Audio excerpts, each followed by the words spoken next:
नमस्कार। पुलेला गोपीचंद भारतीय बैडमिंटन में एक ऐसा नाम है जिन्होंने एक खिलाड़ी के साथ साथ एक गुरु के तौर पर भी देश का नाम रोशन किया है। हैदराबाद के गोपीचंद एकेडमी से निकले युवा पिछले कुछ साल से राष्ट्रीय और अंतर्राष्ट्रीय स्तर पर अपनी छाप छोड़ रहे हैं।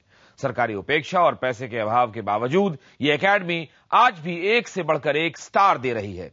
साइना नेहवाल से लेकर पीवी संधू तक गुरु गोपी ने ऐसी खिलाड़ियों की एक फौज तैयार की है जो इस खेल में महारत रखने वाले चीन को न सिर्फ चुनौती दे रहे हैं बल्कि हरा भी रहे हैं।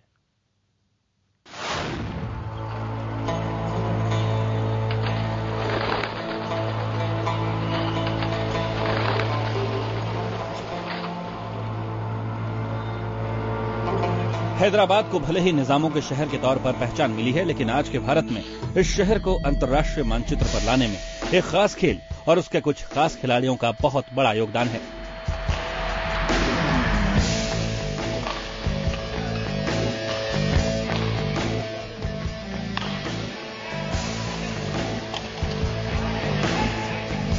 साइना नेहवाल, ज्वाला गुट्टा, अश्विनी पोनप्पा और अब वर्ल्ड बैडमिंटन चैंपियनशिप की ब्रॉन्ज मेडल विजेता पीवी सिंधु।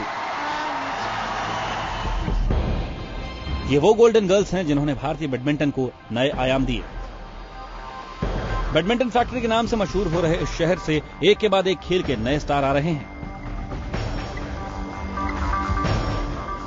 इन सब के आने की अगर कोई एक वजह है तो वो हैं पूर्व बैडमिंटन खिलाड़ी और अब नेशनल कोच पुलेला गोपीचंद। भारत की स्टार बैडमिंटन खिलाड़ी Saina Nehwal world badminton championship में मेडल से तो चूक गई, लेकिन इसमें कोई शक नहीं कि साइना गोपी की बैडमिंटन एकेडमी के साथ ही भारतीय बैडमिंटन का भी सबसे जाना पहचाना चेहरा है।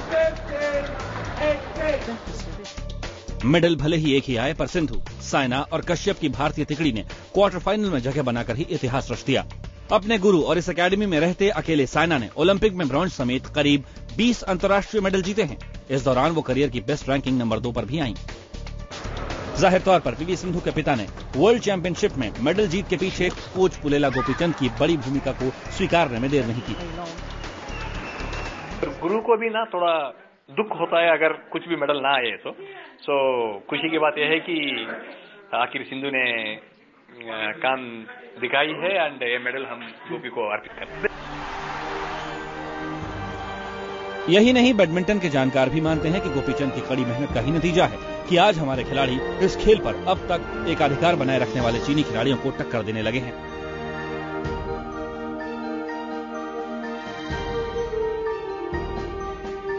ऐसा क्या उन्होंने मैजिक कर दिया? पहले भी और बड़ी एकेडमियां थी और आज तक अभी कोई भी ऐसा प्लेयर नहीं था जो मतलब इस लेवल तक पहुंचा हो।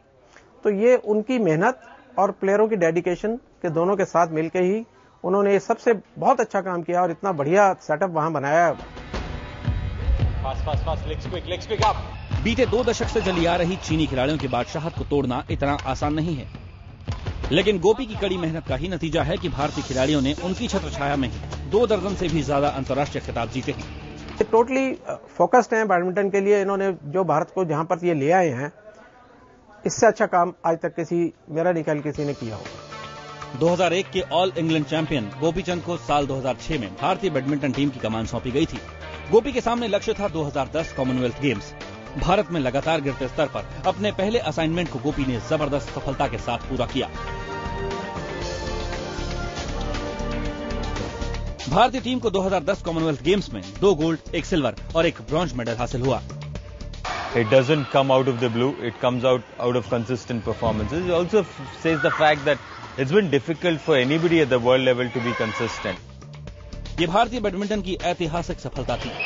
उसके बाद से बैडमिंटन की तरफ भारतीय युवाओं का रुझान लगातार बढ़ा। साइना उनके लिए रोल मॉडल बन गई। आज दुनिया के टॉप 50 खिलाड़ियों में भारत के कई नाम हैं और उनमें से ज्यादातर गोपीचंद की एकेडमी से हैं। ऐसा नहीं है कि गोपी को दुख और निराशा का दौर नहीं झेलना पड़ा। गोपीचंद को अपने खेल के दिनों में अच्छे ट्रेनिंग सेंटर की कमी बहुत खली। चीन, इंडोनेशिया और मलेशिया के खिलाड़ियों के दबदबे के पीछे उनके यहाँ की बेहतरीन सुविधाएं ही थी। इस दौरान चोट की वजह से भी वो परेशान रहे। तभी गोपी ने ठान लिया कि जो भी उनके साथ हुआ वो आने वाले खिलाड़ियों को नहीं झेलना पड़ेगा। लेकिन ये सब इतना आसान नहीं था। शुरुआत हुई जमीन की खोज से। पहली सफलता मिली जब चंद्रबाबू नायडू की सरकार ने 2003 में 5 एकड़ जमीन दे दी।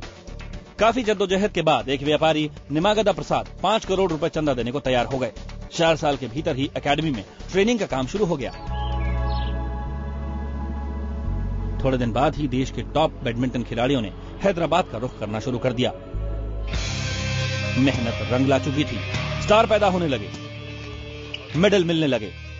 It's great to be here. I think it's the best atmosphere for the badminton.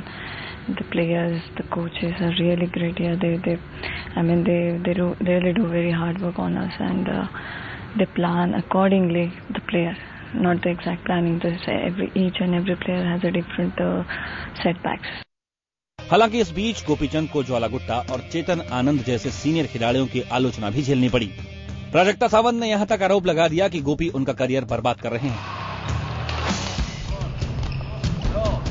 लेकिन कोच गोपीचंद सभी विवादों को पीछे छोड़ते हुए एक के बाद एक सफलता के पायदान पर चढ़ते गए। आज पीजीबीए एकेडमी में बैडमिंटन खिलाड़ियों की जरूरत की सभी चीजें मौजूद हैं, वो भी विश्व स्तर की।